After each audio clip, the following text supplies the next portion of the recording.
Mr. Speaker, after 10 years of Liberal government, Canadians are facing a cost of living crisis. And now Liberals are proposing to ban all gas-powered vehicles, including pickup trucks and SUVs, in just 10 years, a policy that will cost 38,000 Canadian jobs and drive up the price of new vehicles by $20,000 each.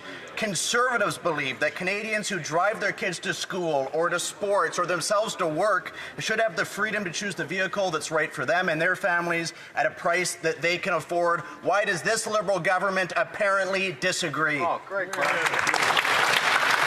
The Honourable Minister of the Environment and Climate Change.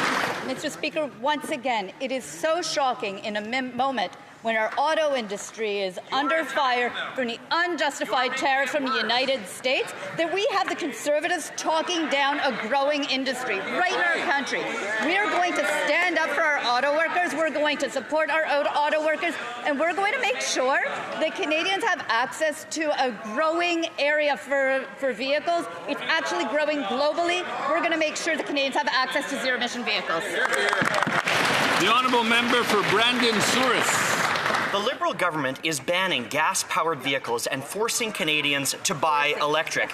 This will add $20,000 on top of the average $66,000 price of buying a car, as if they need to be more expensive in this country. This will jack up prices on Canadians and gut hundreds of energy sector jobs in Western Manitoba. Canadians do not want to be forced to drive EVs. With manufacturers like GM and Ford calling for its removal, will the Liberals admit their mistake and vote in favour of our Conservative motion to give Canadians back choice in what they drive later today?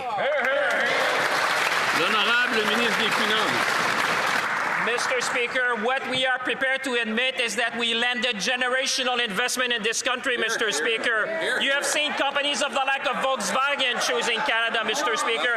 You have seen companies like Honda choosing Canada, Mr. Speaker. You have seen companies like Stellantis choosing Canada, Mr. Speaker. And the reason why? Because we have the best worker in the world, Mr. Speaker. Because we have a growing industry. Because they know that Canada is the land of the future, Mr. Speaker. They should rally with us. Cheer our workers, cheer our industry, and let's cheer Canada together. The Honourable Member for Montmorency-Charlevoix. Mr. Speaker, in my riding, we need our vehicles. We need them to take kids to school, to work on our farms, or even to explore our vast territory. We need our ATVs and our skidoos. Gas is not the only means, but it's efficient and effective, and it works everywhere.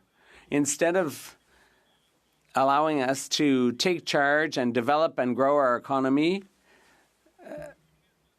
will the Prime Minister scrap this bill to ban gas-powered vehicles and allow Canadians free choice? The Honourable Minister of the Environment. Mr. Speaker, to start with, we're not banning skidoos. We need to talk about the facts here. In Quebec, there are already regulations enacted by the provincial government of Quebec to ensure that Quebecers have access to zero-emissions vehicles. So if he wants to talk about that, he should look at the regulations in his own province first, because Quebecers are buying. 25% of new vehicle purchases in Quebec are EVs.